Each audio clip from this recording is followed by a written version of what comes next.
Hola a todos, ¿qué tal? ¿Cómo están?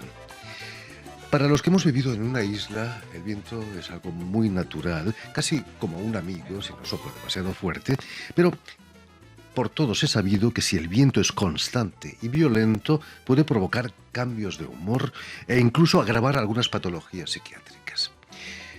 Esto lo sabe muy bien nuestro invitado de hoy, el artista español Juan Huslé, quien inaugura este jueves una exposición en la Galería Lelong, aquí en París, que lleva el título de Viento Sur. Muy buenas tardes, Juan. Hola, buenas tardes, Joel. Bienvenido a Radio Francia Internacional. Muchas gracias Un por placer. tenerme. Eh, Has nacido en Santander, en el norte de España, Ujú. entre el mar y los picos de Europa. Has experimentado en propia carne lo que los científicos llaman el efecto Fogen, ese cambio brutal de temperatura que en un par de horas puede pasar de 18 a 33 grados. Sí, claro. De hecho, nosotros a este viento le llamamos sur porque en efecto viene a través de las montañas y viene de la zona de Burgos, digamos, ¿no? De la meseta. Y es muy curioso, recuerdo perfectamente los años que vivía en la ciudad, que cuando pega bien el viento sur, aunque esté nevado, aunque esté como fuera a nivel de temperatura, radicalmente las temperaturas suben, quiero decir, se hace más caliente y sobre todo lo que cambia es la percepción visual. Tú ves la bahía que está enfrente de la ciudad de otro modo. Los espacios se descomponen y toman otra dimensión y de algún modo se acercan a la retina. La parece que los días de viento sur en Santander, en la ciudad, todos los locos o la gente que tiene tendencia a estar un poquito más allá o más acá de lo que se supone que es comportamiento normal, salen a la bahía a pasear y es un espectáculo. Imagino que al cerebro le cuesta mucho adaptarse tan rápido a ese cambio de temperatura, ¿no? Sí, bueno, no siempre es, digamos, no hay un patrón, ¿eh? No siempre es lo mismo, pero sí que lo has definido bien al principio, cuando hablabas del viento sur, que lo que se puede hacer molesto, incómodo e incluso te puede perjudicar es el hecho de que sea, de que dure mucho tiempo. O sea, que haya viento sur puede ser un masaje, incluso puede ser estimulante. De hecho, hay teorías que dicen que, bueno, que produce unos efectos similares a lo que puede ser para los catalanes del norte la tramontana. Por supuesto. Solamente que la tramontana viene del Y norte hace y en frío. este caso nuestro viento viene del sur. Pero digamos que estimula o que de algún modo invita a sentir y a percibir de otro modo. Puede favorecer, digamos, te puede colocar un poquito en términos de rendir más visualmente a la hora de incluso tener impulsos creativos. Pero claro, la creación, el concepto de creación y el concepto de locura algunas veces no están muy lejos. De poeta y de loco todos tenemos un poco, ¿no? Permíteme que recuerde, Juan, que has nacido en Santander, como decíamos, en Sí, 1954. Es cierto que tienes orígenes flamencos, no de Andalucía, sino de Flandes. sí, sí, sí. El apellido, mi apellido paterno. Mi padre se apellidaba, de hecho, Uslé Uslé, y su apellido entró en la época de Carlos III, cuando se fundó la primera fábrica de hierro colado en el norte de España, en la zona de Liérganes la Cavada. Sí, zona de vientos también. También. Vas a estudiar Bellas Artes, no en Santander, sino en Valencia, Ujú. ciudad mediterránea, ciudad de las flores, del amor y de la luz, dice la canción. Sí. Eh, Imagino que esa luz intensa del Mediterráneo cambió mucho tu carácter, ¿no? Quizás incluso tu concepto del arte, ¿o no? No sé exactamente el concepto de arte que yo tendría en ese momento. Yo era una persona que había crecido en un contexto, vamos a decir, sobrio, donde la cultura no tenía un gran protagonismo. Mi familia es humilde, son del campo, vienen del campo, ya vivíamos en la ciudad porque el maestro del pueblo se empeñó en que fuéramos a la ciudad porque mi hermano Pepín, que le llamaban, y yo, o le llaman, y yo, Juanín, pues no éramos muy torpes y deberíamos de estudiar. Entonces, mis padres hicieron el esfuerzo de irse a la ciudad sin tener, digamos, incluso ni trabajo, o sea, se fueron a la aventura, a la ciudad de Santander. Y allí pues comenzamos esta andadura que es un poquito ir al instituto, estudiar y estas cosas. Y siempre que tenía yo clases de dibujo artístico, pues acontecía lo mismo. El profesor de turno llamaba a mis padres para hablar con ellos y decirles que este niño tiene que hacer bellas artes. Mis padres no entendían bien lo que era bellas ni lo que era artes, pero sobre todo lo que sí que entendían es que ellos no podían permitirse el hecho de que tuviera que ir a una pensión o a lo que sea, a otra ciudad, porque en Santander no había Escuela de Bellas Artes. Y eso fue bastante traumático para mí, porque año tras año se repetía esta historia y yo ya no quería saber nada porque en casa apenas podía dibujar, me daba reparo, vergüenza y de algún modo el dibujo era una especie de asignatura pendiente, entre comillas, y sobre todo clandestina. Mi hermano y yo estudiábamos con los mismos libros, porque ya te comenté, éramos de familia humilde, y al final pues decidimos hacer magisterio, comenzar magisterio. Estudiábamos con beca porque, bueno, pues te venía bien una ayudita, y al final del primer curso, yo ya tenía 16 años, 17 había hecho ya, nos encarga o nos pide el profesor de dibujo hacer una acuarela. Yo no había hecho nunca y creo que el resto de los compañeros de clase tampoco. Nos hizo comprar un pincel de pelo de oreja de buey, me acuerdo perfectamente, no hacíamos muchas bromas, un bloc muy grande, nos puso una jarra de cerámica de Manises, de Valencia. Todos intentábamos hacer esa jarra o llevarla al bloc, al papel, y se entregaban los ejercicios. Al día siguiente que tuvimos clase de dibujo, lo primero que hizo el profesor es decir mi nombre, ponerme en pie, y yo me puse en pie y por supuesto estaba pues como te sentías en clase de matemáticas cuando te pedían que salieras al encerado a resolver la ecuación de, yo qué sé, en fin, bastante acojonado, digamos, ¿no?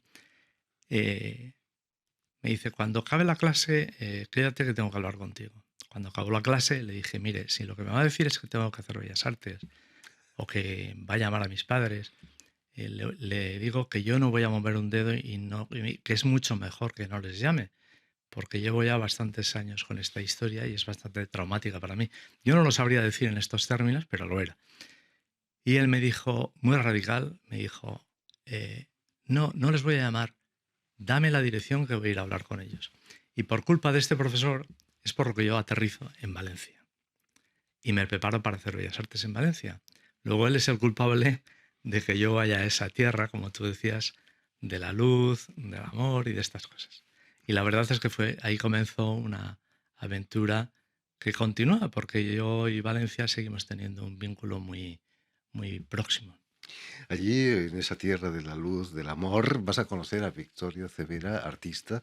Era en Bellas Artes que la conociste, ¿no? Exacto, sí. Va a ser tu compañera En durante Bellas muchos Artes. años, ¿no? Sí, sí.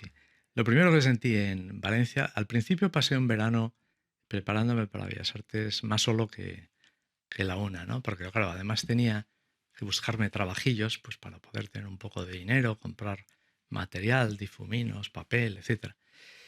Y bueno, pues llegaba agotado siempre a la pensión y todo esto, y la verdad es que hacía una vida muy solitaria.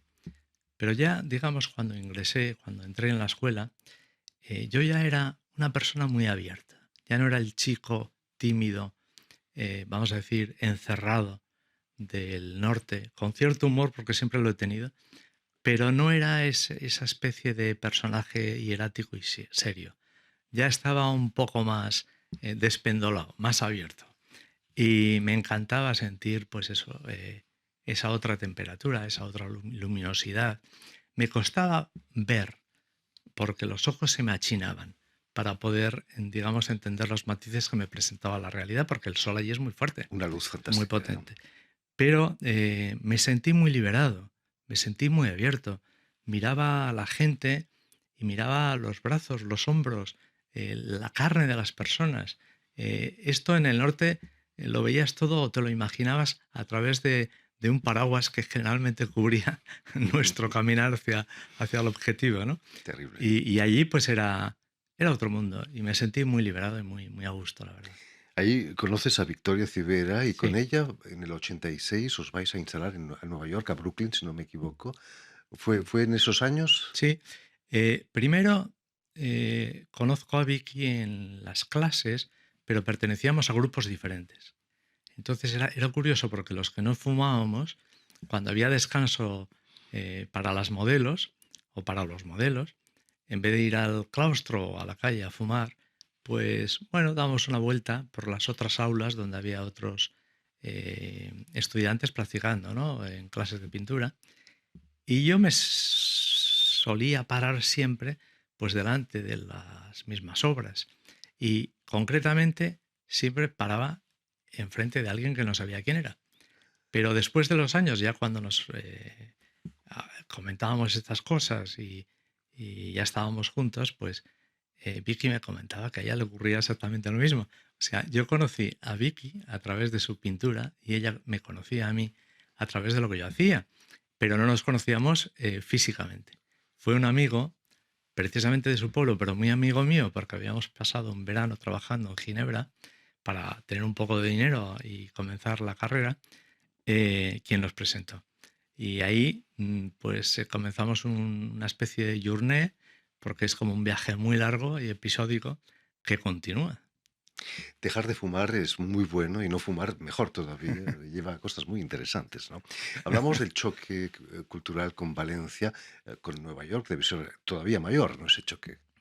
Sí, al acabar, digamos, Bellas Artes, yo en digamos, en la época en la que vivía en Valencia, lo primero que intenté es tener como un pequeño espacio de trabajo para mí, no únicamente ir a las clases de aquella academia, vamos a decir, bastante decimonónica y bastante borreguil, como era. Y Valencia era una ciudad que bullía. Era una época también muy dada al cuestionamiento y a la lucha en contra del franquismo, porque eran los últimos años de Franco, y sobre todo de autocuestionamiento del qué es el arte, del por qué estoy yo aquí en esta torre de marfil pintando y si lo que tengo que hacer es estar corriendo delante de los grises o pintando plazas públicas para denunciar lo que está ocurriendo a nivel social. Déjame aclarar que los Claro, grises no son colores de tu pintura, sino la policía que se llamaba así, los llamaba porque iban vestidos de gris, ¿no? exactamente, exactamente. Muy acorde con el régimen Eso es. franquista. Sí, casi todo era gris, es cierto, era un régimen muy gris. En aquella época el arte estaba muy revolucionado con nombres como Tapies, Mm, Saura, sí. tantos otros, ¿no? Era muy difícil, imagino, romper moldes cuando ya los habían roto todos, casi ellos, ¿no? Sí, bueno, ellos pertenecían a ese, vamos a decir, esa forma de hacer o a esos grupos, ¿no? Dabalset o El Paso, que de algún modo eran la versión informalista o la versión del expresionismo abstracto en España. Y por supuesto, en principio, a nivel de sintaxis, podría parecer que eran una especie de proclamas o declaraciones antisistema o anti-régimen franquista. Sin embargo, y he aquí lo curioso, el arte de estos grandes artistas de esa generación, que eran bastante anteriores a nosotros, fue bastante apoyado y fue exportado, porque al régimen de Franco le interesaba presentar una imagen de España moderna y novedosa.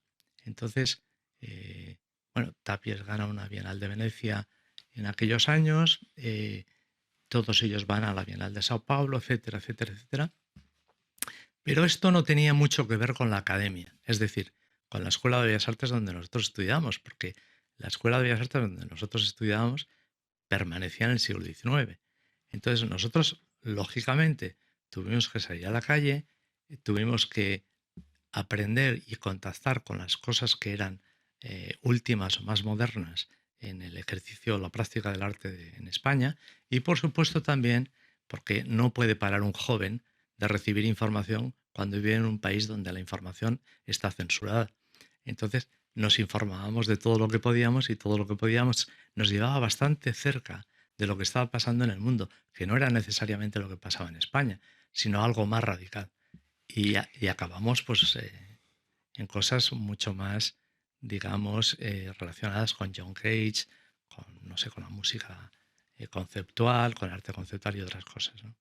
Estilísticamente has evolucionado desde tus inicios. En principio era una abstracción lírica casi muy geométrica también. Mm, Últimamente has depurado tu arte. Estaba mm, pensando en la música de Federic Montpou, el compositor catalán. mm, Tiene unas composiciones que se llaman música callada, ujú. basadas en algún poema de San Juan de la Cruz.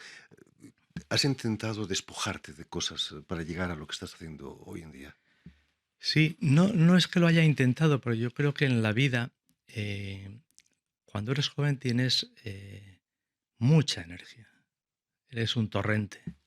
Eres como la vida y el río se parecen mucho. Tienes tanta energía que lo difícil realmente es canalizar esa energía, es decir, posibilitar o generar los útiles suficientes para que esa energía tenga sentido y genere algo. Eh, yo he trabajado muchísimo, he hecho muchas cosas. eh, Como te comentaba antes, me encantaba la idea de practicar un arte revolucionario.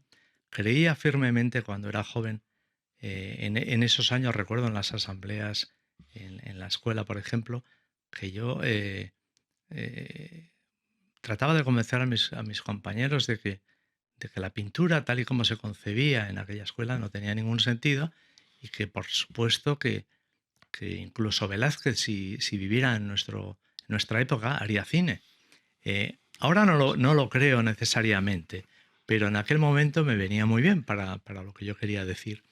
Y de algún modo yo lo intentaba practicar, pero ocurre que tienes medios o no tienes medios, o también que tu realidad interior, esa que has nombrado, esa de la música callada, eh, te lleva a, después de estar todo el día trabajando, haciendo cosas, pintadas, murales, performance en la calle, eh, cosas, vamos a decir, muy de guerrilla, volvía a mi pequeño estudio al otro lado del río y allí me sentía tranquilo, solo y necesitaba pintar. Volvías a lo esencial. Volvía a lo esencial. Y ese volver fue progresivo, fue paulatino y ha ido pasando por diferentes fases, porque yo también he pasado fases en las que mi pintura ha estado tremendamente contaminada por otras cosas a nivel de sintaxis, no solamente a nivel de vida, porque el arte y la vida tienen que ir de algún modo conectados siempre, si no lo que haces no es arte, es decoración o es un ejercicio de diseño, etcétera, y no es que el diseño no tenga validez, que lo tiene, y por supuesto, como cualquier arte, pero sí que es cierto que para mí el arte necesita impulso, vitalidad y entraña. Yo necesito hacer las cosas en las que creo porque son las cosas que siento. Y si no siento, no creo en lo que hago. Cuando yo veo que hago algo que, de acuerdo, que está bien, queda resuelto formalmente, pero que no late nada ahí, a mí no me sirve, no me dice nada. Entonces he pasado por muchas fases y bueno, pues desde una época donde prácticamente todo lo que pintaba era negro, pero de grandes pinceladas y capas de pintura y de óleo, que me lo hacía yo mismo, sobre otras capas y sobre otras capas, hasta otros momentos de mayor depuración.